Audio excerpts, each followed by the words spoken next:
Halo, assalamualaikum warahmatullahi wabarakatuh. Kembali lagi bersama saya Bang Mimin di channel Musik Official Story Crew 02. Kali ini saya akan membawakan The Story of Yachen bab 3988 ya. Tanpa panjang lebar, langsung saja. Tapi sebelum itu jangan lupa di like, di komen, dan di subscribe ya. Ayo dong tembusin 1000 subscribe kurang sedikit agar bisa live. Dua bab langsung bikin live, langsung upload ke video atau jadi video langsung ke YouTube tanpa ada edit-edit, jadi enak kan. Langsung saja bab 3988 di mana Yachen dan Seochuran memutuskan untuk menemaninya ke Amerika Serikat. Seochuran segera memberi Kali West jawaban yang jelas dan pasti. Efisiensi Kali West memanglah sangat tinggi dan dia segera melaporkan informasi relevan Seochuran di sekolah desain Rhode Island. Karena Amerika Serikat pada siang hari, sekolah desain Rhode Island merespon dengan cepat dan segera mengirim versi elektronik dan undangan kelas master ke kotak surat Seochuran atau melalui email. Saat Seochuran melihat surat undangan tersebut, dia hampir menangis karena kegembiraannya. Dia benar-benar tidak menyangka bahwa itu pada awalnya adalah salah satu tujuan terbesar dalam hidupnya, tetapi sangatlah mudah untuk mencapai. Yang awalnya hanya sekedar mimpi, sekarang bisa jadi kenyataan. Bersemangat, dia tidak bisa menahan diri untuk berkata kepada suaminya, "Suamiku, karena mereka sangatlah baik padaku karena kamu kan." Yachen tidak menyangka istrinya menanyakan kalimat seperti itu tanpa alasan yang jelas. Jadi dia tersenyum dan bertanya, "Istriku, mengapa kamu tiba-tiba bertanya seperti itu kepada suamimu ini?" Seochuran berkata dengan sungguh-sungguh, "Wang Dongse dari grup Dihao, Song Wanting dari grup Song, dan Zhan Fair saat ini semuanya sangat memperhatikan saya. Tidak hanya dua yang pertama menyerahkan proyek kepada saya, kondisinya juga sangatlah menguntungkan. Yang terakhir adalah sama. Untuk villa sebesar itu dan anggaran setinggi itu, cukup untuk menyewa desainer kelas 1 atas, tetapi dia hanya ingin menyerahkan seluruh proyek kepada saya." Mengetahui bahwa saya mengagumi Kali West dan mengundangnya langsung dari Amerika Serikat kemari, berbicara tentang show, Curan berkata lagi, "Saya percaya bahwa alasan mengapa Kylie memberi saya tempat yang begitu berharga pasti karena wajah Nona Zhan atau menghormati Nona Zhan. Nona Zhan tidak akan memperlakukan saya seperti ini tanpa alasan tertentu. Oke, pasti begitu, karena kamu bukan?" Yachen tersenyum dan berkata, "Mungkin saya membantu orang melihat Feng Shui dan mereka merasa berhutang budi kepada saya. Jadi saya ingin berterima kasih dengan sengaja." Seochuran mau tidak mau bertanya, "Tapi biasanya kamu hanya menerima beberapa juta yuan dalam melihat Feng Shui tersebut. Nona Zhan telah memberi Rolls Royce kepada ayah. Setelah perhitungan seperti itu, bantuan itu telah terbayar. Aku yang mengurus ini." Saat dia berkata, Seochuran tiba-tiba teringat sesuatu dan tanpa sadar berkata, "Suami, Nona Zhan telah menanyakan hal lain padamu. Aku ingat kamu mengatakan padaku bahwa dia terlalu banyak memintamu. Jadi, jika itu masalahnya, aku menerima proyek dan menerima kelas master ini, apakah itu akan menyulitkanmu di masa depan nanti?" Yachen tersenyum sedikit dan berkata, "Istriku, kamu tidak perlu khawatir tentang ini. Aku akan mengurusnya." Seochuran tidak bisa menahan diri untuk bertanya, "Suamiku, apakah kamu ingin aku mengundang Nona Zhan makan malam untuk menunjukkan terima kasih kita?" Yachen melambaikan tangannya dan berkata, Jangan menggunakan untuk saat ini. Katakan padanya bahwa saya memiliki banyak hal baru-baru ini. Ketika saya selesai kali ini, kita akan mengundangnya untuk makan malam bersama." Seochuran mengangguk dan berkata, "Oke, kalau begitu aku akan memberitahunya di WeChat." Setelah beberapa saat, di Jinling International Hotel, Vacation melihat pesan teks yang dikirim oleh Seochuran dan tidak bisa menahan kegembiraan di hatinya. Dia berseru dan bergembira, "Luar biasa, luar biasa." Chen Yingshan di samping buru-buru bertanya, "Tuan, Nona, apa bagusnya kamu kok bisa bilang luar biasa yang membuatmu bersemangat seperti itu?" Vacation buru-buru berkata,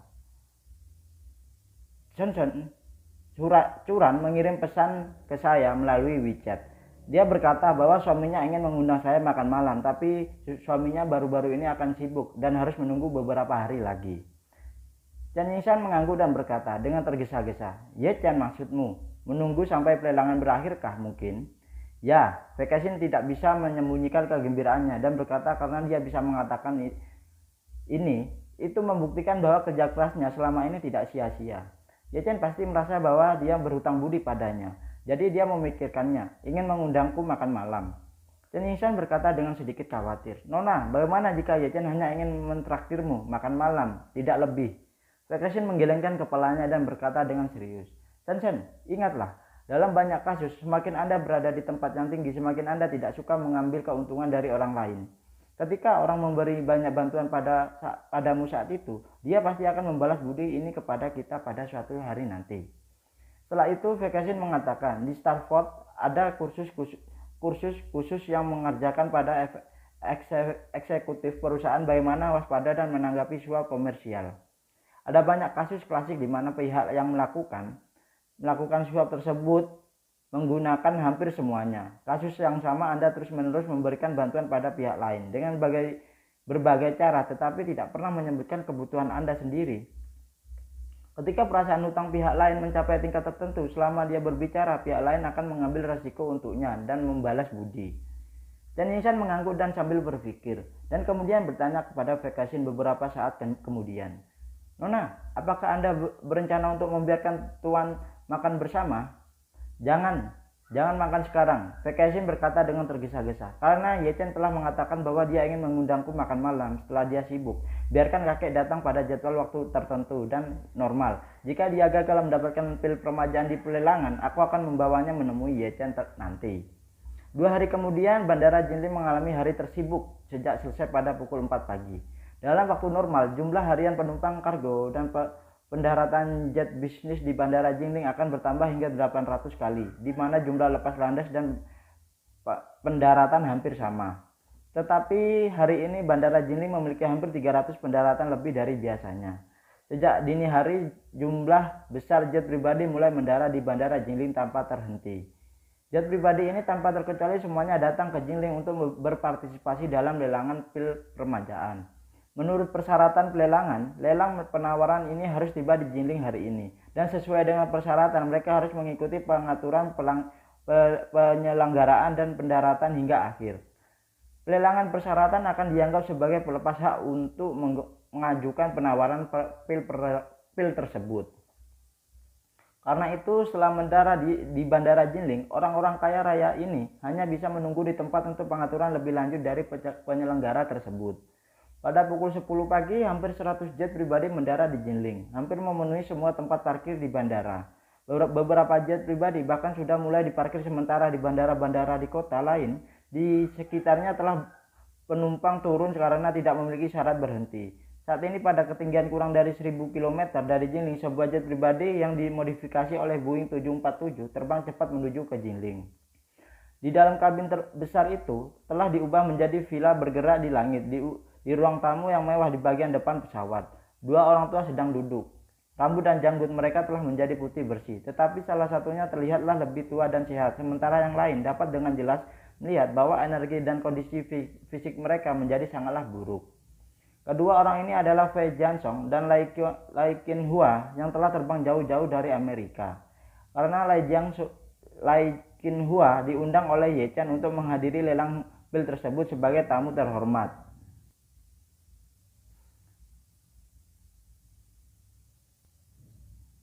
Dan Fei Jiansong juga berhasil memperoleh kualifikasi untuk berpartisipasi dalam lelang pil tersebut. Lai Qinhua hanya mengikuti pesawat pribadi Fei Jiansong sampai ke Jinling. Pada saat ini, staf layanan berjalan ke ruang pertemuan dan berkata dengan hormat, Tuan Lai, pesawat kami akan mendarat di Bandara Jinling dalam waktu sekitar 90 menit lagi." "Oke," Fei Jiansong sedikit mengangguk lalu memandang Lai Qinhua dan bertanya kepadanya, "Saudari Lai, saya tidak tahu apakah saya bisa mendapatkan ide untuk saya dan melihat apakah saya bisa membuat tampakan pil yang sukses kali ini ke pil tersebut." Lai Qinhua tidak bisa menahan tawa. Fei tua, sebenarnya saya sudah melakukan beberapa perhitungan untuk Anda sebelum saya berangkat." Fei Jiansong buru-buru bertanya, "Saudari Lai, saya tidak tahu seperti apa hexagram itu, apakah itu baik atau buruk?" Lai Qinhua menghela nafas dan berkata dengan emosi, "Mungkin caraku melakukan sesuatu tidaklah cukup. Aku melihat masalah ini seperti melihat bunga di kabut atau melihat bulan di air." Setelah Fei Jiansong mendengarkan, dia tidak bisa menahan diri untuk bergumam, "Saya meminta Anda untuk meramalkan kepada saya. Hal semacam apa yang Anda berikan kepada saya 2 kalimat lirik itu?" "Bodoh," teriak Lai Kenhua mengangkat alisnya dan bertanya kepadanya. Ini hanya 2 idiom. Kenapa? Mereka ditulis ke dalam lagu dan kemudian menjadi lirik. Wei Jianzhong buru-buru berkata, Kakak Lai, aku tidak bermaksud begitu. Aku bermaksud mengatakan bisakah kamu bekerja keras dan menjelaskannya kepadaku dengan lebih jelas, dengan nada agak tinggi. Li Kenhua menggelengkan kepalanya tanpa daya dan berkata, makna literalnya sudah sangatlah jelas, tetapi itu tidak benar atau dapat dimengerti. Dan faktor internal dari masalah ini rumit. Faktor eksternalnya terlalu banyak dan variabelnya sangatlah besar. Bentuknya dapat berubah setiap menit dan setiap detik jauh di luar kemampuan kita. Ketika Wei Jianzhong mendengar ini, dia tidak bisa menahan diri untuk tidak menggosok pelipisnya dan menghela nafas. Jika kamu tidak bisa melihat, saudaraku, maka aku mungkin tidak mengerti. Saat dia berkata, dia melihat keluar jendela dan menghela nafas pelan. Hei, aku belum kembali selama bertahun-tahun. Lia Kuanhua melirik keluar jendela dan bertanya kepadanya, Jianzhong, nenek moyangmu berasal dari Huizhou kan? Ya, Wei Jianzhong mengangguk dan berkata penduduk asli Huizhou. Li Kuanhua menghela nafas. Nenek moyang saya adalah pedagang Huizhou. Tidak heran Anda telah melakukan bisnis yang begitu sukses dalam hidup Anda selama ini. Lagi pula Lai Kenhua memandang dan berkata, Jianzhong, kamu dan aku sama-sama muda. Izinkan saya mengajukan pertanyaan, jangan merasa tiba-tiba. Wei Jianzhong buru-buru berkata, Saudari Lai, tolong tanyakan. Lai Kenhua mengangguk sedikit dan bertanya, pernahkah Anda berpikir tentang bagaimana menghadapi apa yang terjadi setelah Anda? Apakah Anda tidur di Amerika Serikat atau kembali ke akar daun yang jatuh atau kembali ke tanah kelahiran? Wei Jianzhong tertawa 2 kali dan menghela nafas. Saya telah berpikir ini sejak 20 atau 30 tahun yang lalu. Tetapi saya pikir tidak ada hasil sekarang. Setelah berbicara, Wei Jianzhong berhenti sebentar dan kemudian berkata, orang tua saya meninggal lebih awal dan mereka dikuburkan bersama leluhur mereka di kuburan leluhur di kampung halaman mereka di Huizhou. Masuk akal bahwa saya telah mengembangkan hampir sepanjang hidup saya dikubur bersama. Segera Wei Jianzhong berkata dengan emosi, namun orang tua saya dan saya telah menjadi 2 dewa dan manusia. Bagaimanapun mereka telah menjadi 2 orang selama 80 tahun. Saya tidak dapat mengingat penampilan orang tua saya. Oleh karena itu, jika saya kembali ke tanah kelahiran saya nanti, saya takut orang akan di sana. Akan ada sedikit ketidaknyamanan di sana. Selain itu, jika saya kembali ke tanah kelahiran saya ingin saya ingin menambahkan saya itu akan menjadi hal yang merepotkan. Sebagian besar hidup saya akan dihabiskan bersama mereka. Jika ada jiwa setelah kematian, maka saya lebih memilih untuk menjauh dari anak-anak dan cucu-cucu saya dan dapat menemani mereka. Lai Kenhua tersenyum dan berkata dengan serius, Jianzhong, jangan melebihkan. Berapa banyak permintaanmu dengan anak-anak dan cucu-cucumu? Ketika kamu tua, terkadang itu hanya angan-angan tulang tuamu saja. Lagi pula Lai Kenhua mentertawakan dirinya sendiri dan berkata dengan ringan, kadang-kadang saya merasa seolah-olah saya masih dibutuhkan oleh banyak orang, tetapi pada kenyataannya itu hanyalah beban bagi masyarakat. Wei Jianzhong tertawa dan berkata, saya tidak sama dengan Anda. Anda bergantung pada keluarga Anda untuk melihat takdir lebih awal. Jadi Anda sedikit tidak tahu berterima kasih kepada kerabat saudara Anda. Dan saya mendidik anak-anak saya menjadi sejak kecil. Saya masih kecil, darah mengalahkan segalanya. Dalam banyak kasus termasuk kehidupan sendiri atau dilatih lebih mandiri. Kuharap begitu. Lai Kenhua tersenyum dan tanpa komitmen, tanpa banyak berkomentar. Wei Jianzhong tampaknya merasa penuh emosi saat ini. Setelah menghela nafas, dia bersandar di kursi sofa yang nyaman dan melihat keluar jendela tanpa mengucapkan sepatah kata pun. 90 menit kemudian, Boeing 747 Wei Jianzhong akhirnya mendarat di Bandara Jinling. Saat pesawat mendarat, jantung Wei Jianzhong berdetak kencang untuk sementara waktu karena tabrakan normal antara roda dan pendaratan dan tanah. Dokter kesehatan buru-buru membantunya dengan segala macam bantuan dan membuatnya merasa sedikit lebih nyaman. Center Wei Jian tahu betul bahwa tubuhnya telah mencapai tahap akhir. Jika dia tidak bisa mendapatkan pil tersebut dalam perjalanan ke Jinling, maka kemungkinan dia tidak akan bisa meninggalkan Jinling hidup-hidup dengan kondisi fisiknya saat ini. Karena itu, kemenangan atau kekalahan hanyalah satu langkah lagi. Dia melihat ke jalur jendela dan tidak bisa menahan diri untuk tidak berdoa dalam hatinya. Berdoa agar dia dapat apa yang dia inginkan kali ini. Setelah pesawat mendarat di bawah bimbingan kendaraan pemandu darat pesawat, meluncur ke hangar yang disewa oleh Chen Zekai. Setelah pesawat berhenti, pintu terbuka. Salah satu anak buah Chen Zekai naik ke eskalator langsung ke pintu pesawat. Saat pintu kabin dibuka oleh petugas servis bawahan Chen Zekai berdiri di tempat di depan pintu kabin dan bertanya dengan dingin, apakah ini pesawat yang dinaiki oleh Fei Jiansong? Seorang rombongan berkata dengan sedikit kesal, "Hei, perhatikan cara bicaramu itu. Nama Tuhan kami bukanlah sesuatu yang bisa kamu panggil secara langsung." Orang-orang Chen Zekai dengan jijik berkata, "Apa tuanmu? Tuanmu bukanlah tuanku. Saya hanya mengenali nama pelamar. Anda sebaiknya pergi dan memberitahu Fei Jiansong sekarang. Biarkan dia membawa surat undangan elektroniknya ke kami dan ID-nya dan datang keluar untuk diverifikasi oleh staf kami."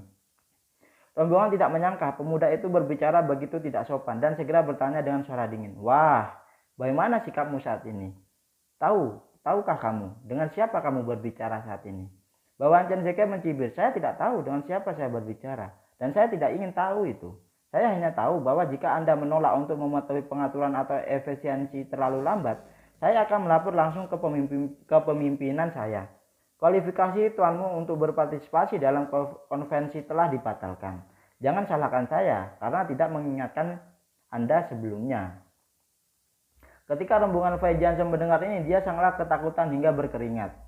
Dia benar-benar tidak menyangka bahwa anggota staf kecil dari pihak lain bisa begitu tangguh dan masalah ini sangatlah penting dan benar-benar di luar kendalinya. Jadi dia hanya bisa dengan jujur mengatakan, "Adik laki-laki, ini janganlah marah. Saya tidak tahu bagaimana berbicara sekarang, jangan terlalu berpengetahuan dengan saya." Pada saat ini Fei Jiansong juga dibantu oleh 2 dokter kesehatan ke pintu kabin. Dia memandang anggota staf muda dan berkata dengan nada meminta maaf, "Maaf, pengurus rumah tangga saya memiliki temperamen yang buruk. Anda tidak berwawasan luas dengan dia."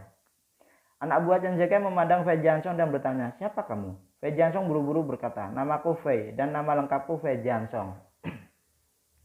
Anak buah Chen Zekai mengangguk dan berkata, "Mulai sekarang Anda harus mematuhi pengaturan dan manajemen kami. Biarkan kapten Anda meluncurkan hangar dalam 10 menit dan lepas landas dan transfer ke benteng berlari ke kota berikutnya. Di bandara tidak ada tempat parkir di sini. Anda harus mengeluarkan hangar dalam 10 menit. Saya juga akan menerima peserta berikutnya di sini." Fei Jiansong buru-buru berkata dengan hormat, "Jangan khawatir adikku, aku akan mengatur agar mereka lepas landas lebih awal dan dengan cepat mengeluarkan hangar." Pada saat ini rombongan Fei Jiansong tampak sedikitlah malu dan buru-buru berkata, "Kami memiliki 2 mobil anti peluru di gudang yang telah kami modifikasi. Bisakah Anda memberi kami lebih dari setengah jam?" Bawahan Chen Zekai berkata dengan dingin, "Kami memiliki armada angkutan terpadu dan Anda tidak perlu menyiapkan kendaraan apapun yang Anda bawa saat ini." Lagi pula dia menunjukkan ke beberapa area sementara di sudut hangar yang menyarankan bangku plastik dan meja untuk dibangun dan berkata kepada Fei Jiansong, "Fei Jiansong, mulai sekarang nama kode internal Anda adalah 035. Tolong bawa ini dan KTP dan laporkan ke staf di sana." Ketika orang melakukan bisnis, mereka semua tentang berada di rumah. Seperti kata pepatah, pelanggan adalah tuan. Ketika Anda membuka pintu untuk berbisnis, Anda harus melakukan segala kemungkinan untuk melayani pelanggan dan nyaman. Hanya dengan cara bisnis bisalah makmur. Tapi Ye Chen tidak suka memainkan set itu. Bisnis pil permajaan ini adalah salah satu-satunya di dunia, jadi tidak peduli seberapa baik sikapnya, orang-orang kaya ini masih menginginkannya. Karena itu Ye Chen secara alami tidak ingin memberi mereka wajah yang baik atau terlalu sopan. Para taipan kelas atas ini biasanya dimanjakan oleh orang-orang yang berlutut tanpa sadar di sekitar mereka, tidak peduli seberapa keras mereka melayani mereka. Staf layanan ini tidak akan pernah membuat mereka merasa luar biasa dan seperti raja. Daripada melakukan ini, lebih baik melakukan yang sebaliknya, tidak hanya tidak berlutut dan menjilat mereka tetapi juga menginjak-injaknya. Biarkan kelompok orang kaya kelas atas yang biasanya menyendiri ini mengalami perasaan didominasi oleh orang lain dan dipanggil 5 dan 6 oleh orang lain, tetapi itu akan membuat mereka terkesan. Oleh karena itu, di bawah pelatihan Chen Zekai, anggota staf ini sangatlah bersalah kepada orang-orang kaya yang berpergian ke Jinling dengan lebih dari 1 miliar yuan di hati mereka. Tetapi wajah mereka tidak setengah-setengah. Kalau kasar ya kasar, dan kalau ditegur ya ditegur. Fei Jiansong tidak menyangka bahwa dia tidak akan melakukan perjalanan jauh untuk berpartisipasi dalam pelelangan tersebut dan belum terlihat, dan dia pertama kali menerima nama kode internal 035. Namun dia tidak berani, merasa tidak puas sama sekali. Dia hanya bisa tersenyum dan berkata, "Adik laki-laki, Anda belum memberitahu saya rencana perjalanan khusus untuk berpartisipasi dalam pelelangan tersebut. Bagaimana Anda mengaturnya selanjutnya?" Anggota staf berkata dengan tidak sabar, "Bukankah saya baru saja memberitahu Anda? Anda hanya perlu melapor kepada staf kami dan memberitahu pengaturan staf kami. Anda tidak terlalu bertanya tentang hal-hal lain, bukan?" Setelah Fei Jiansong berusia 40 tahun, tidak ada yang berani berbicara dengannya seperti itu. Pada saat ini diperlakukan seperti ini membuatnya sangatlah marah. Tetapi dia juga tahu bahwa jika dia ingin berada di wilayah orang lain, dia harus belajar menundukkan kepalanya. Jadi dia hanya bisa menggunakan kepalanya dan berkata, "Oke, kalau begitu aku akan melapor saat sekarang." Pada saat ini Yuan Ziku, pengawal pribadi Fei Jiansong, menemani Lai Qinhua turun dari pesawat. Melihat sikap staf terhadap Fei Jiansong sedikit, Yuan Ziku berkata dengan suara dingin, "Adik laki-laki, Tuan Fei berusia lebih dari 90 tahun. Bahkan jika Anda tidak mempertimbangkan status sosialnya, Anda harus memberinya cukup sebagai junior atau menghormati sedikit." Staf menganggukkan kening dan berkata, "Saya di sini untuk memberitahu semua orang yang datang ke Jingling untuk berpartisipasi dalam pelelangan untuk menjelaskan proses spesifik berpartisipasi nanti. Dalam pelelangan itu, Tuan Chen, manajer kami, juga secara khusus menjelaskan kepada saya, tidak masalah seberapa besar latar belakangnya. Kami akan memperlakukan mereka secara setara atau sama, dan Anda tidak perlu melihat wajah siapapun. Mengapa Anda mengajari saya melakukan sesuatu di sini jika Anda tidak membayar saya?" Yuan Ziku tidak menyangka bahwa seorang pemuda akan berani berbicara pada dirinya sendiri seperti ini. Hampir marah, Lai Qinhua di samping menepuk bahunya dan tersenyum. "Ziku, adik laki-laki ini juga mengikuti perintah kamu, tidak perlu marah." Melihat Lai Qinhua keluar untuk berbicara, Yuan Ziku tidak punya pilihan selain dengan hormat berkata, Maaf Tuan Lai, itu karena Yuan Mao tidak cukup bertekad untuk memberikan Anda melihat lelucon ini." Lai Qinhua melambaikan tangannya dengan lembut dan tersenyum, tidak mengatakan apa-apa. Anggota staf memandang Lai Qinhua dan bertanya kepadanya, "Apakah Anda juga di sini untuk berpartisipasi dalam pelelangan, Tuan?" Lai Qinhua mengangguk dan tersenyum dan berkata, "Itu benar." Staf mengambil daftarnya dan bertanya, "Siapa nama Anda? Saya akan memeriksanya." Lai Qinhua tersenyum sedikit dan berkata, "Nama belakangku adalah Lai dan nama lengkapku adalah Lai Qinhua." Ketika staf mendengar kata-kata Lai Qinhua, mereka memiliki sikap yang agak tinggi dan tiba-tiba menjadi sangat hormat. Dia buru-buru membungkuk dan berkata, "Halo Tuan, kami Tuan Chen telah menjelaskan bahwa Anda sebagai salah satu tamu terhormat kami tidak perlu mendaftar di sini. Silakan masuk ke mobil dulu. Armada kami akan memberi Anda prioritas untuk mengantarkan Anda ke hotel, dan ada staf layanan khusus di hotel untuk menangani prosedur check-in yang relevan untuk Anda saat ini." Lai Qinhua tidak menyangka bahwa pemuda arogan ini akan memiliki sikap yang rendah hati terhadapnya dan segera menyadari bahwa ini pasti pengakuan Ye Chen sebelumnya, dan dia tidak merasa sedikit lebih berterima kasih kepada Ye Chen. Meskipun usia Ye Chen jauh lebih muda darinya, dalam pandangannya dari sudut pandang takdir, Ye Chen adalah makhluk tertinggi. Meskipun dia berusia lebih dari 100 tahun, dia harus melihat Ye Chen dan membungkuk memberi hormat terhadap Ye Chen. Namun dia tidak menyangka bahwa Ye Chen bisa dengan sengaja meminta orang lain untuk merawat tulang tuanya, dan dia merasa tersanjung di dalam hatinya karena diperlakukan seperti ini. Setelah itu dia menunjuk Fei Jiansong dan berkata kepada anggota staf, "Adik laki-laki, ini temanku. Saya ingin pergi ke hotel bersamanya. Setelah dia menyelesaikan prosedur check-in, saya ingin tahu apakah tidak apa-apa." Anggota staf buru-buru berkata, "Tuan Lai, Anda adalah tamu VIP dan penawaran lain yang berpartisipasi dalam pelelangan tidak tinggal di gedung yang sama. Jadi Anda tidak perlu menunggunya." Lai Qinhua terkekeh dan berkata, "Tidak apa-apa, kami adalah teman baik. Bahkan jika kami tidak tinggal bersama, saya akan menunggu dia pergi bersama." "Oke," staf buru-buru berkata, "Tuan Lai, silakan pindah ke mobil dan tunggu. Dia masih memiliki banyak prosedur yang harus dilalui, dan dia harus mendapatkan pakaian setelah selesai." Fei Jiansong di samping bertanya dengan heran, "Dapatkah pakaianmu? Pakaian macam apa?" Ekspresi staf segera kembali menjadi dingin dan berkata, Tuan Chen telah memesan pakaian seragam untuk Anda yang mengikuti pelelangan tersebut. Bukankah kami sudah mengonfirmasikan data tertinggi dan berat badan dengan Anda sebelumnya?" Setelah pendaftaran selesai, kami akan bertemu saya akan mengirim Anda 2 kostum khusus dalam beberapa hari ke depan. Anda harus mengenakan kostum seragam yang kami sediakan sehingga akhir lelang nanti. Wei Jiansong sangatlah tertekan tetapi masih tidak berani berkomentar. Jadi dia hanya bisa menghela nafas dengan marah, dan dengan bantuan pengurus rumah tangga, dia pergi ke titik penerima pendaftaran untuk mendaftar. Perangkat keras titik penerimaan pendaftaran ini sangatlah buruk. Selain meja, hanya ada 2 bangku plastik persegi yang diletakkan di depan meja. Sebaliknya, beberapa staf di belakang meja duduk di jenis kursi kantor dengan sandaran meskipun tidak bermutu tinggi, tetapi masih jauh lebih kuat daripada kedua kursi plastik di depannya. Chandler Fei janganlah sedikit bosan. Dia seorang miliarder dengan kekayaan miliaran dolar. Harus duduk di bangku plastik selusin yuan dan dengan jujur menyerahkan paspornya kepada beberapa anak muda menunggu pendaftaran mereka. Salah satu pemuda memegang paspor Wei Jiansong memeriksa wajah Wei Jiansong beberapa kali karena takut akan bukti yang tidak konsisten. Setelah memeriksa dan memastikan bahwa itu dia, salah satu anak buah berkata, 035 akomodasi Anda di Jinling kali ini akan diatur oleh kami. Namun, Anda harus menanggung biaya kamar sendiri. Jenis kamar spesifik dan harganya yang sesuai dan kebutuhan Anda untuk datang. Seseorang anggota staf yang berdedikasi akan memperkenalkan Anda kepada Anda setelah hotel. Apakah Anda mengerti? Wei Jiansong merasa bahwa dia akan masuk penjara. Dia mengangguk dan tak berdaya dan berkata, "Oke, saya mengerti."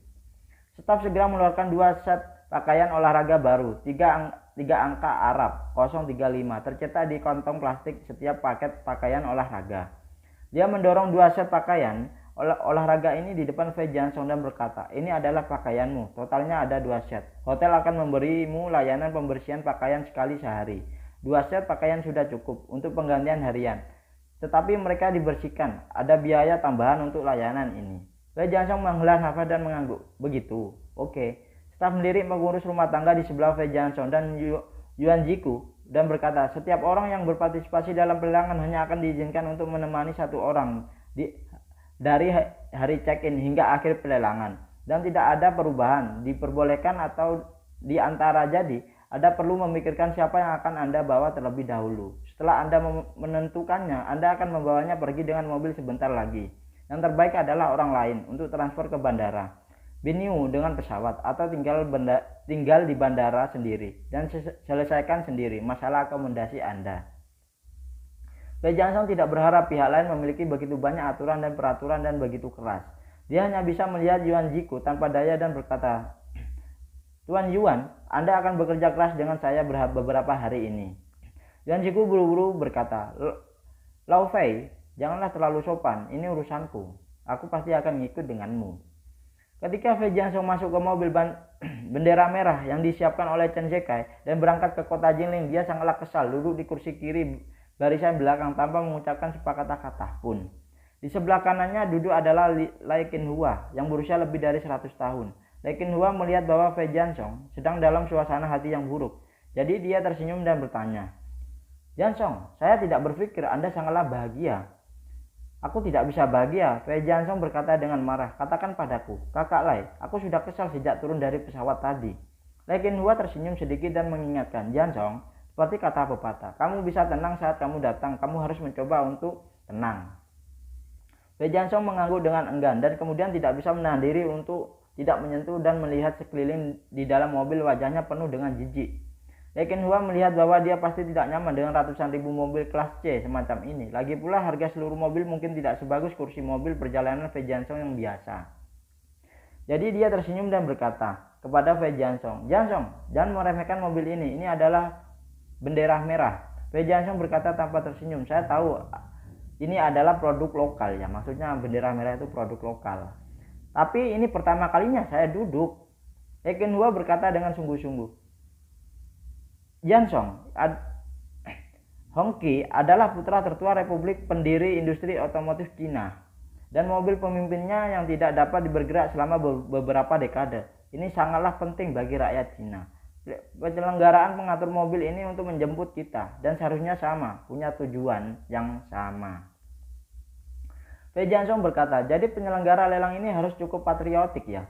Ya, Lai Qinhua mengangguk dan berkata, kita harus menghormati setiap orang yang patriotik, karena dia tidak akan berdiri di tempat yang salah di depan hal-hal besar itu. Wei Jianzhong tidak berbicara, sedikit menyerengit sambil berpikir.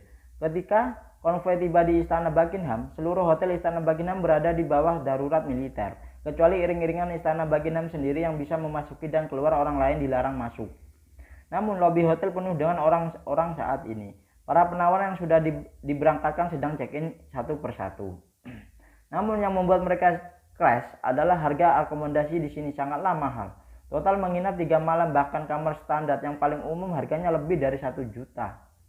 Semua orang tahu bahwa ini adalah penyelenggara yang sengaja mengambil kesempatan dalam kesempitan untuk membunuh mereka, yang orang-orang kaya. Bagi orang-orang ini uang tidaklah penting, tetapi secara psikologis tidak dapat diterima untuk ditipu seperti ini. Ketika Wei Jianzhong melihat pada target palsu bahwa Presidential Suite membutuhkan 6 juta selama 3 hari, dia tidak bisa tidak memarahi ibunya. Namun dia memenahan keinginannya untuk keluar dan berkata kepada staf meja dan di depan yang check-in itu, saya ingin Presidential Suite saat ini. Pihak lain segera menjawab, maaf Tuan, Presidential Suite telah dipesan oleh nomor 016. Anda dapat melihat tipe kamar lain.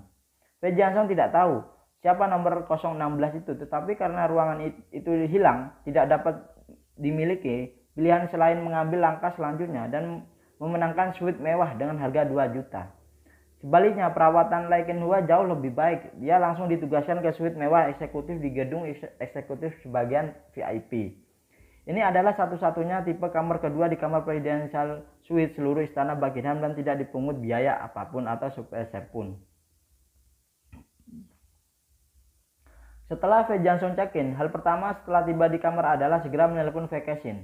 Begitu telepon terhubung, Wei Kexin bertanya di sisi lain, "Kakek, apakah kamu sudah check-in?" Wei Jianzhong bersenandung dan berkata, Sudah selesai. Anda dapat menebaknya. Mereka benar-benar mengatur semua penawaran di Istana Buckingham. Saya pikir ini pasti tempat pelelangan." Wei Kexin berkata, "Kakek, saya dalam situasi khusus sekarang. Saya tidak akan melihat Anda dalam 2 hari ini. Tetapi saya akan terus memikirkan cara untuk terus menengahi dengan semua orang di Hui Cundan." Wei Jianzhong bertanya dengan tergesa-gesa, "Bagaimana perkembangannya sekarang?" Wei Kexin berkata dengan jujur, "Saya tidak berani mengatakan bahwa saya memiliki kepastian mutlak, kakek. Tetapi setidaknya saya telah membuat terobosan tertentu. Pihak lain ingin mengundang saya untuk makan malam setelah pelelangan selesai. Jika Anda gagal mendapatkan pil tersebut di pelelangan, aku akan membawamu, kakek, menemuinya." Oke, Wei Jianzhong menghela nafas lega dan berkata ke Wei Kexin, "Kexin, kamu benar-benar bekerja keras kali ini. Kamu telah berlarian untuk masalah begitu lama." Wei Kexin buru-buru berkata, "Kakek, ini yang harus saya lakukan." Wei Jianzhong menghela nafas dan berkata, "Saya harap pelelangan ini akan berhasil mengambil pil tersebut, sehingga ketika pelelangan selesai, Anda dapat kembali ke New York bersama saya." Wei Kexin tersenyum dan berkata, "Kakek, aku yakin kamu akan bisa menang." Ketika jumlah besar orang kaya tetap tinggal di Istana Buckingham, Ye Chen diseret oleh Xiao Churan atau diajak oleh Xiao Churan ke pusat perbelanjaan paling makmur di Jinling. Sejak dia menerima surat undangan dari kelas master sekolah desain Rhode Island, dia selalu merasa berhutang budi pada Kelly West. Kebetulan perusahaan tidak memiliki banyak bisnis hari ini, jadi Xiao Churan membawa Ye Chen ke jalan-jalan bersama berencana untuk memilih hadiah untuk Kelly West. Ye Chen bertanya pada Xiao Churan, "Istriku, apakah kamu punya sesuatu untuk diberikan kepadanya?" Xiao Churan mengangguk dan berulang kali berkata, "Saya sudah memikirkannya dan berencana untuk memberinya tas Hermes. Saya telah melihat wawancara sebelumnya. Dikatakan bahwa dia sendiri sangatlah menyukai Hermes. Dan dia juga memiliki hobi mengoleksi tas Hermes. Kalau begitu, aku mungkin juga memberinya satu untuk menunjukkan ketulusanku." Ye Chen tersenyum dan berkata, "Dalam hal ini ketika Anda tiba di toko, pilihlah tas yang sedikit lebih mahal. Adapun uang, Anda tidak perlu khawatir tentang itu. Suamimu saya punya lebih banyak di sini." Xiao Churan buru-buru berkata, "Tidak perlu untuk suamiku. Aku juga telah menabung banyak tabungan selama periode terakhir ini. Biarkan aku melakukan ini sendiri. Jika tidak, aku akan merasa kasihan." Ye Chen tidak bersikeras lagi dan berkata sambil tersenyum, "Kalau begitu kamu harus melakukan apa yang kamu bisa dan jangan membeli hadiah yang terlalu mahal, istriku." Siocuran tersenyum manis dan berkata, saya telah optimis tentang itu di situs web resmi. Ada tas bernama seri Birkin yang paling laris sekarang dan harganya tidak terlalu mahal. Jika Anda tidak memilih yang sangat langka, bahan dan pekerjaannya mungkin sekitar awal 100.000 yuan. Yajan sedikit mengangguk dan berkata, tas yang dengan harga ini sudah cukup bagus. Setelah itu keduanya datang ke pintu masuk Hermes. Pada saat ini sudah ada antrean panjang puluhan orang. Menurut staf di luar pintu ini, karena ada terlalu banyak pelanggan di toko dan toko mereka adalah layanan penjualan satu ke satu. Sekarang semua penjualan membawa pelanggan sehingga toko mulai membatasi aliran tertentu. Keduanya menunggu di luar pintu selama setengah jam untuk berbaris memasuki toko. Setengah jam kemudian penjaga keamanan di luar pintu berkata kepada Yechen dan Siocuran yang berada di urutan teratas, tolong pemandu belanja, kami akan segera melayani Anda. Saat dia berbicara, seorang pria muda dengan senyum sangat di wajahnya dengan cepat berjalan ke arah mereka berdua. Segera setelah kami bertemu, pria ini memperkenalkan dirinya. Selamat siang, untuk kalian berdua namaku Vivian. Aku pemandu belanja untuk kalian berdua. Aku ingin tahu apa yang ingin kalian berdua lihat. Siocuran berkata tanpa ragu, halo, saya ingin membeli tas Birkin 30 cm.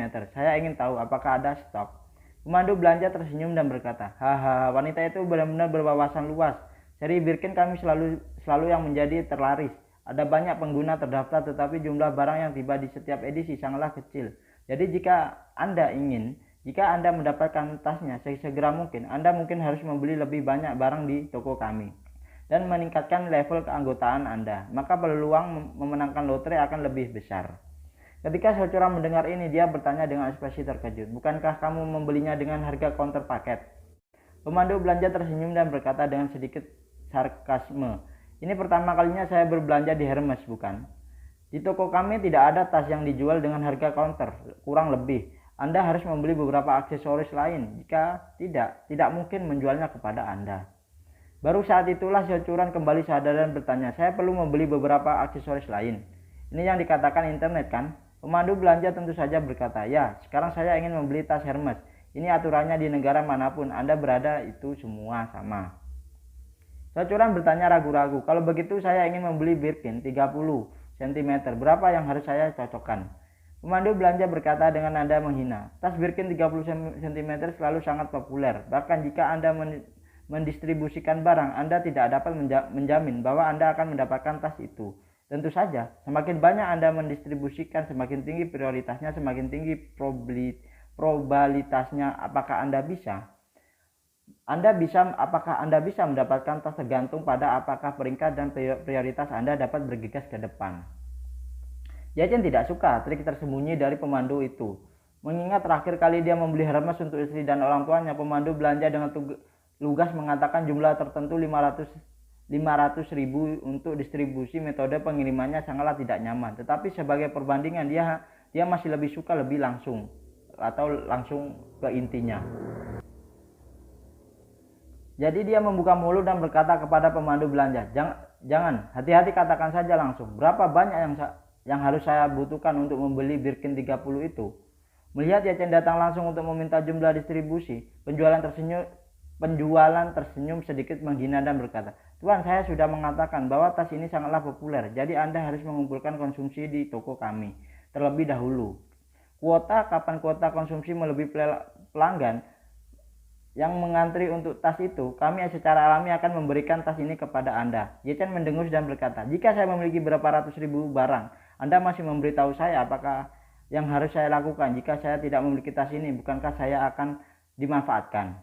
Ekspresi penjual sedikitlah gugup untuk sesaat, tetapi dengan cepat kembali normal. Dia tersenyum dan berkata, Tuan, jika Anda memiliki barang tetapi Anda masih tidak dapat membeli tas, maka satu-satunya kemungkinan adalah seseorang telah memesannya barang tersebut lebih cepat dari Anda.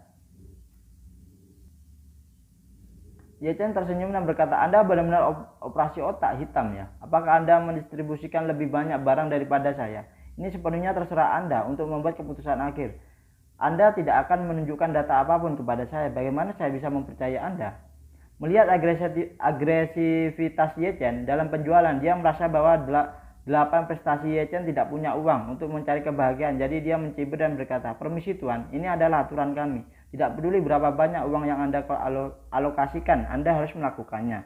Ikut kami oleh karena itu, jika Anda ingin membeli tas itu, Anda harus terlebih dahulu mengumpulkan jumlah konsumsi tertentu. Jika tidak, Anda silakan lihatlah merek lain yang tidak perlu didistribusikan. Sebagian besar penjual mereka menjual barang mewah adalah manusia.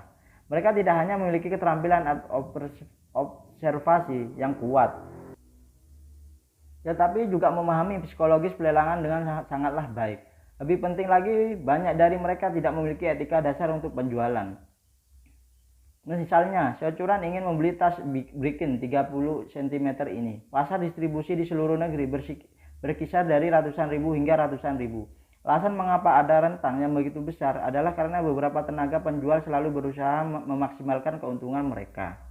Jika pelelangan lama yang mengenal mereka dan telah senang dengan mereka memberi mereka hadiah dan memberi mereka potongan harga, mereka akan memberikan sejumlah distribusi selama pelelangan memiliki cukup barang untuk jumlah ini. Mereka dapat menjualnya kepada dia, memiliki tas yang dia inginkan. Namun, begitu mereka bertemu pelanggan yang aneh, banyak penjualan yang akan mengikuti prinsip mengadu satu persatu dan memperlakukan satu sama lain seperti monyet. Beberapa waktu lalu di sebuah toko khusus sebuah pusat perbelanjaan mewah yang terkenal, seorang konsumen pernah memegang spanduk untuk memprotes karena tertipu oleh penjual untuk mengalokasikan lebih dari 200.000 barang, tetapi pesanan terjual habis. Dan penjual mengatakan kepadanya tidak bisa memberikan tas tersebut. Terus terang, itu hanya dijual sebagai monyet atau dimanfaatkan ya. Alasan penjualan sangatlah kering adalah karena tidak semua produk di toko mewah populer dan dicari. Misalnya, tas merek ini sangatlah populer dan harganya sangatlah mahal, tetapi aksesorisnya lain sangatlah jelek dan mahal. Shal seharga ribuan yuan, ikat pinggang bahkan puluhan ribu, dan terkadang jaket warna-warni bisa dijual 7 hingga 80 ribu atau bahkan ratusan ribu. Barang-barang seperti itu hampir tidak dijual di toko-toko dan barang-barang itu sama sekali tidak dapat dijual. Oleh karena itu, toko harus mengandalkan metode distribusi untuk menjual barang-barang yang tidak dapat dijual atau tidak laku. Dan untuk penjualan, komisi penjualan produk laris sangatlah rendah atau bahkan tidak ada sama sekali. Tetapi komisi untuk menjual barang yang bergerak lambat sangatlah tinggi. Jadi mereka akan melakukan yang terbaik untuk memberikan konsumen. Mendistribusikan lebih banyak barang dan bahkan melakukan beberapa kegiatan penipuan. Meskipun Seocuran tidak tahu banyak tentang rutinitas merek mewah ini, tetapi pada saat ini dia juga mengetahui rasanya. Dia merasa bahwa penjualan mungkin tidak bermaksud baik, jadi dia berkata kepada Ye Chen, "Suami, mari kita pindah ke toko lain dan lihat yang lain." Ye Chen menggelengkan kepalanya dan tersenyum. "Kamu juga tahu bahwa orang-orang menyukai merek ini. Jika kamu memberikannya kepada merek lain, orang lain mungkin tidak menyukainya sama sekali. Dalam hal ini, lebih baik tidak memberikannya." Setelah berbicara, Ye Chen menepuk punggungnya dan berkata sambil tersenyum, "Jangan khawatir, saya akan memberikannya kepada kamu nanti." Segera Ye Chen menatap penjual tersenyum sedikit. "Oke, mana bosmu? Anda akan segera menjadi pelanggan saya dan saya harus mengurus bisnis." Ye Chen mengatakan bahwa bos mereka adalah Bernard Arnault yang baru saja mengakuisisi merek tersebut. Ayah baptis barang-barang mewah sekarang adalah pemilik lebih dari setengah merek mewah dunia dan nilainya telah melebihi 1 triliun yuan. Yang menarik adalah orang tua ini baru saja tiba di Jinling hari ini dan dia adalah yang membeli presidential suite di istana Buckingham dengan harga mahal. Namun bagaimana penjualan bisa berpikir bahwa bos yang Ye Chen katakan adalah bos terbesar di merek mereka? Dia berpikir bahwa bos yang Ye Chen bicarakan adalah manajer toko mereka. Mendengar apa yang Ye Chen katakan, dia menebak bahwa Ye Chen pasti menggertak banyak orang datang ke toko untuk membeli barang sebelumnya. Dan mereka selalu mengatakan bahwa merek mengenal manajer toko atau mengenal manajer regional mereka untuk mendistribusikan lebih sedikit barang. Namun sebagian besar orang yang mengatakan hal seperti itu adalah pembohong. Jadi dia berkata dengan sedikit jijik, "Maaf, manajer toko kami telah mengatakan sejak lama bahwa tidak ada yang menyebutkan namanya kecuali dia keluar untuk menerima secara langsung. Dan Anda mengatakan bahwa Anda mengenal manajer toko kami. Jangan mengira aku tidak memanggilnya. Apakah kalian mengobrol secara langsung?" Setelah mendengarkan Ye Chen, tiba-tiba dia tertawa. Tampaknya orang berpangkat rendah ini bahkan jika dia memakai 5 atau 6 orang, masih hanya bisa bercampur dengan orang berpangkat rendah. Penjualan ini benar-benar mengira bahwa bos yang dia bicarakan adalah manajer toko mereka, yang menunjukkan bahwa orang ini sangatlah kecil dan menyedihkan. Jadi Ye Chen melambaikan tangannya dan berkata sambil tersenyum, tidak, saya tidak berbicara tentang manajer toko Anda. Dengan itu, Ye Chen tidak repot-repot mengatakan lagi, jadi dia melambaikan tangannya dan berkata dengan santai, ayo pertama-tama cocokkan aku dengan 1 juta barang, dan ambil badge yang tidak bisa kamu jual di tokomu, dan cocokkan denganku. Ketika penjualan mendengar bahwa Ye Chen mengatakan bahwa dia akan dilengkapi dengan 1 juta barang, dia tercengang dan bertanya tanpa sadar, Tuan, bukankah Anda sengaja ingin saya menggunakannya? Padahal harga distribusi tas ini berkisar 200.000 yuan. Selama itu bukan penjualan yang sangatlah rumit, bahkan orang asing yang belum pernah membeli apapun di toko ini selama itu bisa menyamai hingga 200.000 yuan Anda bisa mendapatkannya. Tapi Ye Chen berkata begitu, dia menghasilkan 1 juta barang ini memang terlalu banyak di luar harga pasar. Dengan kata lain, bahkan jika kelompok penjualan ini ingin menipu orang lain, mereka tidak berani menghasilkan uang sebanyak itu. Melihatnya tercengang, Ye Chen berkata sambil tersenyum, saya tidak punya waktu luang untuk membawa istri saya dan datang ke sini lagi untuk membuat Anda mendapatkan putaran lotre itu. Saya dapat mencocokkan hingga 1 juta barang, tetapi saya hanya punya satu permintaan. Keluarkan tas yang Anda inginkan dan selesai dengan 1 juta barang. Penjualan tiba-tiba sedikit bersemangat dan berkata dengan tepat, kalau begitu tunggu sebentar, saya akan bersiap sekarang. Setelah selesai berbicara, dia berlari ke gudang belakang dengan penuh semangat dan dengan jarinya ke arah Lanhu. Securan berkata pada saat ini, suamiku, kamu gila, beli tas lebih dari 100.000 yuan dengan 1 juta barang. Ini terlalu mahal, suami. Ye Chen tersenyum misterius dan berkata, istri, saya tidak gila. Saya hanya ingin memanfaatkan kesempatan baik ini untuk menghasilkan uang. Jangan khawatir, setiap sen yang saya bagikan hari ini adalah investasi. Sebelum malam ini saya bisa bahkan mendapatkan uang keuntungan diperoleh kembali. Securan tampaknya bingung dan dia tidak mengerti apa yang dimaksud Ye Chen dengan menghasilkan uang kembali bahkan dengan keuntungan yang lebih. Namun dia tahu rutinitas Ye Chen dengan sangatlah baik. Karena Ye Chen berkata begitu, jelas bukan tanpa sadar, atau Ye Chen pasti berkata jujur. Jadi dia tidak bisa menahan diri untuk bertanya kepada Ye Chen, suamiku, kamu mengatakan bahwa penjualan bukanlah kamu sengaja menipu kami dalam masalah ini. Ye Chen melengkungkan bibirnya dan tersenyum. Pria besar, Anda tidak ingin mengatakan bahwa Anda adalah seorang ibu. Apa nama bahasa Inggris Vivian? Menurut Anda berapa berani produk semacam ini? Ketika Securan mendengar ini, dia tidak bisa menahan diri untuk tidak mengerucutkan bibirnya dan tertawa. Dia juga tahu bahwa ada banyak pria yang sangat feminim di lingkaran mode itu. Dan situasi ini menjadi semakin umum dalam beberapa tahun terakhir. Jadi dia tidak berpikir ada satu yang normal. Namun sangat jarang bagi seseorang pria untuk memberi dirinya nama Inggris feminim. Pada saat ini penjual pria bernama Vivian sedang mencari stok lama yang sudah bertahun-tahun tidak terjual di gudang. Beberapa bahkan investasi toko yang dibuka 7 atau 8 tahun lalu belum terjual sampai sekarang. Segera dia memasukkan semua stok ini ke dalam 3 kotak besar dan mengeluarkan ketiga kotak ini satu demi satu dengan susah payah. Dia meletakkan 3 kotak besar ini dengan rapi di depan Ye Chen dengan sikap hormat dan berkata sambil tersenyum, Tuan, lihatlah, ada lebih dari 996.000 yuan barang di sini. Anda tidak membutuhkan ini, cukup untuk 1 juta. Ye Chen tersenyum dan mengangguk dan berkata, sambil tersenyum, saya tidak bisa berharap Anda memberi saya diskon beberapa ribu yuan, jadi mengapa saya malu? Penjual berpikir bahwa Ye Chen mengatakan sesuatu yang ironis dan berkata dengan malu, Tuan, jika Anda berpikir bahwa barang-barang ini terlalu banyak, Anda benar-benar dapat menghapus sebagian darinya, atau saya akan mengambil sekitar 200 ribuan yuan untuk Anda. Apa yang harus dilakukan menurut Anda? Contoh, Ye Chen buru-buru melambaikan tangannya, jangan diambil. Saat dia berkata, dia membolak-balikkan barang dan menemukan bahwa banyak paket barang tertutup debu tebal. Dan dia tersenyum dan berkata, saya di sini untuk berbelanja barang antik hari ini. Ada begitu banyak barang bagus. Saya yakin, jangan sampai ketinggalan. Bungkus semuanya untuk saya. Selain itu, bawa tas yang saya inginkan. Saya akan membayar tagihannya bersama-sama langsung. Penjual itu berkata dengan cepat, saya benar-benar meminta maaf. Saya baru saja mengambil barang-barang ini. Birkin 30 benar-benar tidak dapat menahannya. Tunggu sebentar, saya akan mengambilnya untuk Anda. Setelah selesai berbicara, dia bergegas kembali ke gudang dan menemukan karton persegi oranye.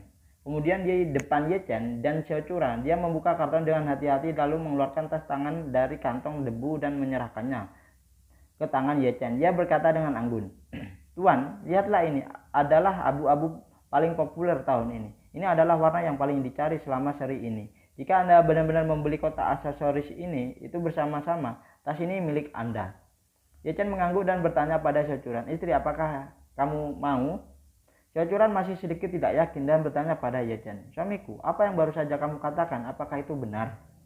Ye Chen tahu bahwa yang ditanya Xiaochuran adalah dia mengatakan bahwa distribusi barang dapat menghasilkan uang. Jadi dia tidak tersenyum serius.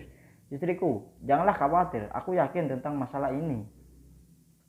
Setelah itu dia bertanya lagi pada Xiaochuran, "Istriku, apakah kamu puas dengan tas ini?" Xiaochuran mengangguk ringan dan berkata, "Tasnya cukup bagus, suami." Ye Chen mengangguk dan memotongnya dan berkata, "Cukuplah.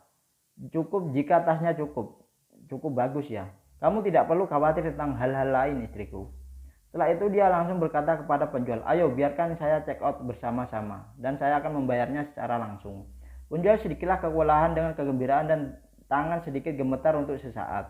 Dia benar-benar tidak menyangka akan bertemu keluarga super besar hari ini. Di masa lalu orang kaya biasanya menghabiskan banyak untung kembali sesuatu, tetapi mereka semua sangatlah cerdas.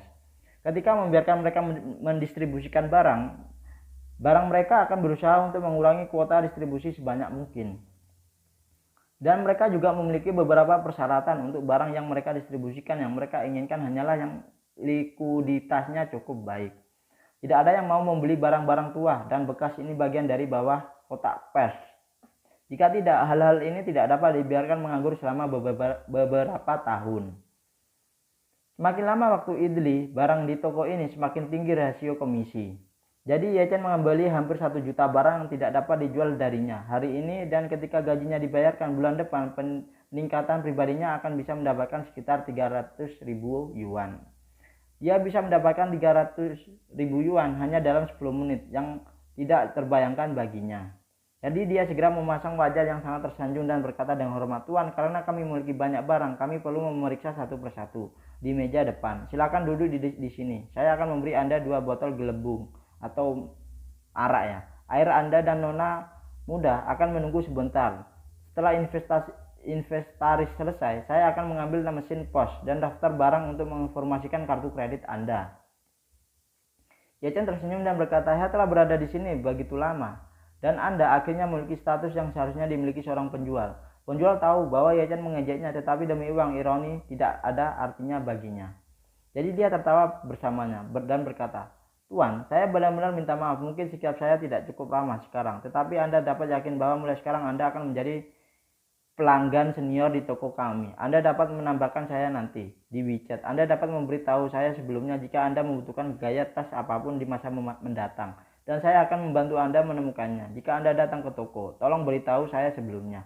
Saya akan memesan tempat parkir ruang untuk Anda langsung di pintu dan Anda tidak perlu mengantri seperti hari ini untuk memasuki toko nanti." Ye Chen tidak repot-repot menghabiskan lebih banyak waktu berbicara dengannya, tersenyum sedikit dan berkata, "Oke, pergi dan ketik daftar dengan cepat. Ambil mesin posmu dan datang kepada saya untuk menggesek kartu saya. Saya punya banyak hal dan waktu yang sangat berharga." Penjual pria itu mengangguk dan dengan cepat dan berkata dengan hormat, "Tuan, tunggu sebentar, saya akan melakukan untuk Anda." 10 menit kemudian si penjual bergegas dengan mesin pos dan daftar barang yang banyak. Ketika dia datang ke Ye Chen, dia berlutut di sebelahnya dan berkata dengan hormat, "Tuan, lihatlah, distribusi Anda adalah 996.502 yuan. Tas ini adalah 168,88 yuan dan 1.165.408 yuan. Mohon konfirmasi detail dan jumlah jika ada, tidak masalah. Anda dapat menggesek kartu." Ye Chen berkata dengan santai, "Tidak perlu menginformasikan, cukup gesek kartunya." Bagaimanapun Ye Chen mengeluarkan kartu bank yang menyerahkannya. "Bagus." Penjual itu sangatlah bersemangat. Dia dengan hormat menerima kartu bank dengan kedua tangannya dan buru-buru memasukkan jumlah ke mesin gesek tersebut. Setelah menggesek kartu, Ye Chen memasukkan kata sandi dan kemudian mesin pos berdering keras dan tanda terima kartu kredit dicetak. Setelah tanda terima diketik, itu membuktikan bahwa transaksi telah berhasil diselesaikan. Pada saat ini orang penjualan memerah dan karena kegembiraan dan berkata dengan sanjungan yang ekstrim, "Tuan, Anda benar-benar pelanggan paling dermawan dan sombong saat yang pernah saya temui." Ya, Ye Chen mengangguk dan tersenyum santai. Untuk membeli tas yang lebih dari 100 juta yuan dengan hampir 1 juta barang bodoh sekali. Kurasa aku akan menjadi satu-satunya di negara ini yang menjadi orang bodoh.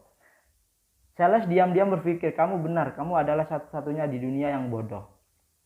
Namun bagaimana dia berani mengatakan itu? Jadi saya hanya bisa tersenyum dan berkata, Tuan, saya pikir orang kaya seperti Anda yang memiliki selera dan pengejaran yang ekstrim. Apa yang Anda keluarkan uang untuk mengejar kesenangan dan apa yang Anda kejar adalah kualitas. Anda tidak akan pernah memasukkan hal kecil ini ke dalam pikiran Anda. Dan kamu dapat yakin bahwa mulai sekarang selama kamu membeli tas dariku, aku pasti akan memperjuangkan kuota distribusi terendah untukmu. Ye-Chen berkata dengan acuh tak acuh, oke, kamu tidak perlu menamparku di sini. Bungkus semua barang ini untukku dan meminta 2 orang untuk membantuku masukkan ke dalam mobil. Mendengar pesanan Ye-Chen, penjual itu berkata dengan cepat, Baik Tuan, tunggu sebentar, saya akan memanggil beberapa rekan untuk membantu saya.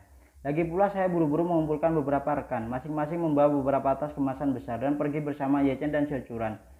Setelah meletakkan semuanya di bagian belakang mobil, penjual itu buru-buru bertanya kepada Ye-Chen, Tuan, tolong tambahkan saya ke WeChat Anda. Kami dapat berkomunikasi di WeChat jika kami memiliki sesuatu di masa depan. Setelah itu dia mengabaikan penjual yang tertegun dan berkata kepada Xiaochuran, istri ayo pergi. Xiaochuran mengangguk ringan dan masuk ke kopilot. Ye-Chen menyalakan mobil dan langsung meninggalkan mall. Setelah mobil keluar, Xiaochuran tidak dapat menahan diri untuk bertanya kepada Ye-Chen, suamiku, kamu baru saja mengatakan bahwa kamu dapat menghasilkan uang dari semua barang yang kamu beli. Dengan barang ini, apakah benar itu? Tentu saja, itu benar. Ye-Chen tersenyum dan berkata, kapan suamimu pernah berbohong padamu? Setelah itu dia bertanya kepada Xiaochuran, istri, kemana kamu pergi sekarang? Haruskah kamu pergi ke perusahaan atau mencari Kelly West itu? Xiaochuran berpikir sejenak dan berkata, hadiah ini untuk Kelly West telah dipilih, tetapi hadiah untuk Nyonya Zhan belum diputuskan. Nyonya Zhan adalah wanita dari keluarga besar. Kurasa sepertinya seperti ini kemewahan. Aku bahkan tidak bisa meremehkannya, jadi aku tidak tahu apa yang harus kuberikan padanya. Ye-Chen berkata sambil tersenyum, kamu tidak perlu khawatir tentang ini, bukankah aku sudah mengatakannya? Setelah beberapa hari bekerja, aku akan mengundangnya makan malam, dan aku akan menemukan cara untuk membalas budinya. Xiaochuran berkata dengan wajah sedih, saya pikir Nyonya Zhan telah banyak membantu saya, jika kita hanya mengundangnya makan malam, saya akan merasa kasihan. Ye-Chen mengangguk dan berkata sambil tersenyum, jangan khawatir istriku, suamimu tahu di hatinya, jika ada suami, kamu tidak perlu khawatir tentang hal lain. Oke, Xiaochuran mengangguk dan berkata dengan penuh terima kasih. Terima kasih, Tua. Terima kasih, suamiku. Terima kasih untuk semua hal ini. Ye-Chen tersenyum dan berkata, bukankah ini yang harus dilakukan seorang suami? Setelah berbicara, Ye-Chen berkata lagi, kamu akan memberikan hadiah kepada Kelly West hari ini kan? Nona Zhan, maka kamu tidak perlu khawatir tentang itu. Xiaochuran bertanya, suamiku, jika saya pergi untuk memberi Kelly West hadiah sekarang, Nyonya Zhan tidak akan merasa tidak nyaman setelah melihatnya kan? Tidak, Ye-Chen berkata sambil tersenyum. Kamu juga mengatakan bahwa dia adalah wanita tertua dari keluarga besar. Bagaimana dia bisa peduli dengan hal ini? Selain itu, jika kamu tidak memberinya sesuatu, dia akan merasa nyaman. Di hatinya sebaliknya, jika Anda memberinya sesuatu, dia tidak akan bisa diandalkan. Ye-Chen sangatlah menyadari serangan Fekeshin terhadap hubungan manusia. Apa yang dia inginkan tidak lebih dari membuat dirinya terkesan dengan segala macam perasaan manusia, atau membuat dirinya merasa bahwa dia tidak bisa menyelamatkan muka. Jika Xiaochuran benar-benar memberinya hadiah saat ini, dia mungkin akan pingsan di tempat karena itu benar semuanya usahanya sia-sia. Tetapi jika Xiaochuran hanya memberikan hadiah Kelly West, tetapi bukan dia harus tahu bahwa Ye-Chen telah berencana untuk membayar kembali budi yang dia miliki untuk Fekeshin yang pernah membantu Xiaochuran mendapatkan proyek. Faktanya Ye-Chen harus mengakui bahwa Fekeshin memanglah sedikit naik level. Dia bisa melihat melalui konspirasi semacam ini untuk terus-menerus memberikan bantuan, tetapi ketika sampai pada titik ini dia benar-benar malu dan tidak menanggapinya. Karena itu akan membuat istrinya Xiaochuran merasa berhutang budi di hatinya. Oleh karena itu, Ye-Chen sudah memikirkan rencana umum dan dalam pikiran selama Fekeshin tidak memiliki pikiran buruk tentang istrinya dan kakeknya Fei Jianxiong gagal mendapatkan pil permajaan ini di pelelangan, maka dia akan memberikan setengahnya membubarkan darah untuk menyelamatkan pil jantung tersebut. Setengah pil pereda jantung penghemat darah setidaknya bisa membuat kakeknya hidup 1 atau 2 tahun lebih lama. Ini tidak hanya membalas budi Xiao Churan, tetapi juga memungkinkan Fei Jianxiong untuk hidup selama 2 tahun lagi, dan itu juga akan memungkinkan dia untuk menjadi lebih berani dalam 2 tahun ke depan dari lelang pil nanti. Xiao Churan sedikit mengabaikan kata-kata Ye Chen, tetapi karena percaya padanya dia tidak ragu. Jadi dia berkata kepada Ye Chen, "Suamiku, Anda dapat mengirim saya ke hotel internasional di Jinling. Kylie West dan Nona Zhan tinggal di sana. Saya akan memberi Kylie hadiah terlebih dahulu." "Oke," Ye Chen mengangguk dan berkata sambil tersenyum, "Akan kuhantar kamu ke hotel Jinling. Aku akan menangani barang-barang ini." Setelah Ye Chen menghantar Xiao Churan pergi, dia segera pergi ke istana Buckingham. Dalam perjalanan istana Buckingham, Ye Chen memanggil ayah mertua Xiao Churan, yaitu Xiao Changkun. Begitu dia terhubung, Ye Chen bertanya kepadanya, "Ayah, bisakah Anda masih menghubungi Zhang Ermau yang berspesialisasi dalam menjual barang antik di jalan antik kan?" Xiao Changkun berkata dengan marah, "Jangan sebut itu Zhang Ermon. Kemudian saya mengumpulkan beberapa barang bagus dan mencarinya beberapa kali. Dia bermain dengan saya, dan menghilang kemudian. Dia bahkan mengganti nomor ponselnya. Saya mendengar bahwa cucu ini masih dalam barang antik, jual beli di jalan tikus. Tetapi seluruh dunia dapat menemukannya, tetapi saya tidak dapat menemukannya. Sungguh aneh, bukan?" Ye Chen tidak bisa menahan tawa dan bercanda, "Kalau begitu kurasa Zhang Ermon sengaja menghindarimu, ayah." Xiao Changkun bertanya kembali, "Lalu mengapa kamu mengatakan dia bersembunyi dariku? Aku belum memberinya hal-hal baik." Ye Chen berkata bahwa Zhang Ermon harus membayar mahal untuk sepasang compang-camping yang Anda beli. Jika Anda datang dan pergi, sedikit uang yang dibuat Zhang Ermon dengan curang hampir masuk ke saku Anda. Tapi dia tidak berkata apa-apa lagi. Dia tersenyum dan berkata, "Saya kira Zhang Ermon ini sedikit bingung. Saya akan mencari orang lain untuk menanyakannya." Xiao Changkun bertanya dengan rasa ingin tahu, "Ye Chen, untuk apa kamu mencari Zhang Ermon?" Ye Chen berkata dengan santai, "Oh, seorang teman ingin membeli beberapa barang antik, jadi saya memikirkannya." Xiao Changkun buru-buru berkata, "Zhang Ermon tidak memiliki barang-barang bagus di tangannya. Anda mungkin juga meminta teman Anda untuk membelinya di Jigintang. Barang-barang ini di sana masih relatif mewah." "Oke," Ye Chen setuju dengan santai dan berkata, "Kalau begitu aku akan menyuruhnya pergi dan menutup telepon dulu, ayah." Setelah menutup telepon, Xiao Changkun dan Ye Chen menelepon Hongwu lagi. Segera setelah telepon terhubung, dia memerintahkan Hongwu, "Anda meminta adik laki-laki Anda untuk pergi ke jalan antik untuk menemukan seseorang pria bernama Zhang Ermon dan mengatakan bahwa saya ada hubungannya dengan dia, dan biarkan dia membawa semua barang antik palsunya ke istana Buckingham untuk menemuiku." Hongwu tidak mengerti apa yang dimaksud Ye Chen, tetapi dia segera setuju dan berkata, "Oke, Tuan. Tuan Ye, tunggu sebentar. Saya akan membiarkan seseorang menemukannya." Bahwa Hongwu berlokasi di semua lapisan masyarakat, dan setiap sudut Jinling pasar sangatlah menguntungkan seperti Antiquity Street, bahkan lebih penting bagi bawahannya untuk terlibat. Oleh karena itu, dia dengan telepon dari Hongwu, pemimpin yang menghususkan diri di jalan antik segera pergi ke jalan dan menemukan Zhang Ermon yang sedang mendirikan sebuah kios. Zhang Ermon tidak takut pada siapapun di Jinling, hanya Xiao Changkun. Jadi melihat bos jalan antik mendekat, dia tidak hanya tidak takut, tetapi dia melangkah maju dan menyapa dengan antusias, "Kenapa Ge Kui punya waktu untuk mengunjungi kiosku?" Pria yang dikenal sebagai Ge atau Ge Kui ya namanya, yang bernama lengkap Dong Kui, adalah bawahan dari Mas Zhong Liang, salah satu raja surgawi keempat Mei Di Hong. Situasinya ada sekitar jalan antik. Pedagang kecil seperti Zhang Ermon yang suka menipu orang harus mengandalkan Dong Kui untuk melindunginya di hari kerja agar tidak dipukuli. Dong Kui memandang Zhang Ermon dan bertanya, "Zhang Ermon, izinkan saya bertanya, apakah Anda mengenal Tuan Ye?"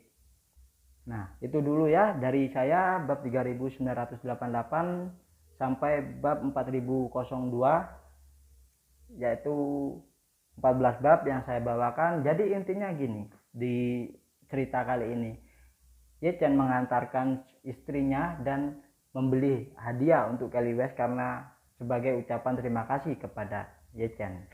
Namun kenapa Ye Chen bisa memborong itu semua? Apakah ada rencana di balik itu semua sehingga Ye Chen menghubungi Zhang Ermon atau menyuruh Hongwu dan Hongwu menyuruh anak buahnya mencari Jang Elmon. Apa rencana selanjutnya Zetian? Apakah Zetian akan menjual kembali barang-barang yang dibeli oleh Zetian ke para peserta lelang tersebut? Tidak ada yang tahu, kita tunggu ceritanya selanjutnya besok ya, biar pada kepo ya kan ya. Oke, terima kasih dari saya. Sebelum itu jangan lupa di like, di komen, di subscribe. Ayo silakan bantu subscribe dong, tembusin 1.000 dong. Masa cuma segitu sih, ayo bantu lagi sedikit lagi nih. Dan jangan lupa subscribe juga channel baru saya Bang Mimin Channel, itu sebagai channel cadangan ya. Jika channel saya ini mungkin lagi problem seperti dulu, itu akan sulit untuk diupload ya kan, karena ada gangguan dari YouTube, jadi saya pindah channel sementara. Nah seperti itu, jadi mohon di subscribe, jadi jangan lupa subscribe aja intinya. Terima kasih yang sudah mendukung saya, terima kasih juga yang sudah mensupport saya. Wabillahi taufiq walhidayah. Wassalamualaikum warahmatullahi wabarakatuh.